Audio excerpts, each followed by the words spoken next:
Yes? Held a news conference earlier this morning where they were condemning the migrant plight.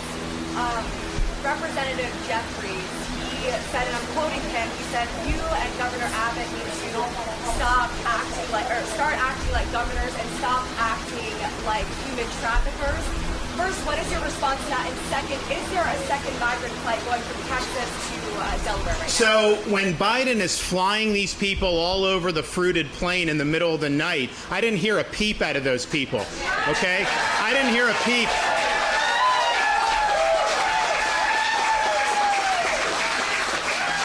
I haven't heard a peep about all the people that have been told by Biden you can just come in, and they're being abused by the cartels, they're drowning in the Rio Grande. You had 50 that died in some shed in Texas. I heard no outrage about any of that. I haven't heard outrage about all the fentanyl that's come across the border that's killing Americans in record numbers. I don't hear outrage about the criminal aliens that have gotten through and have then victimized people, not only in Florida, but all throughout the country. I didn't hear any outrage about that. The only thing I hear them getting upset about is you have 50 that end up in Martha's Vineyard. Then they get really upset.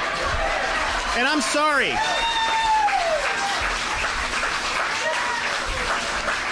Those migrants were being treated horribly by Biden. They were hungry, homeless. They had no opportunity at all. The state of Florida, it was volunteer, offered transport to sanctuary jurisdictions because it's our view that, one, the border should be secured. And we want to have Biden reinstitute policies like remain in Mexico and making sure that people aren't overwhelming. But short of that, if you believe in open borders, then it's the sanctuary jurisdictions that should have to bear the brunt of the open borders. So that's what we're doing. But what happened was they were provided an ability to be in the most posh sanctuary jurisdiction maybe in the world. And obviously it's sad that Martha's Vineyard people deported them the next day. They could have absorbed this. They chose not to. But what it shows is if 50 was a burden on one of the richest places in our country, what about all these other communities that have been overrun with hundreds or thousands? It shows you when now these policies are on the front burner. People need to be talking about. Biden can't defend his policies of open borders. It's doing huge damage to our country. It's costing a lot of money. It's costing lives with the drugs that are pouring across. And so the question is why are you supporting Biden's policies? Why don't you step up and tell him you're failing and let's do it differently? Because you know what?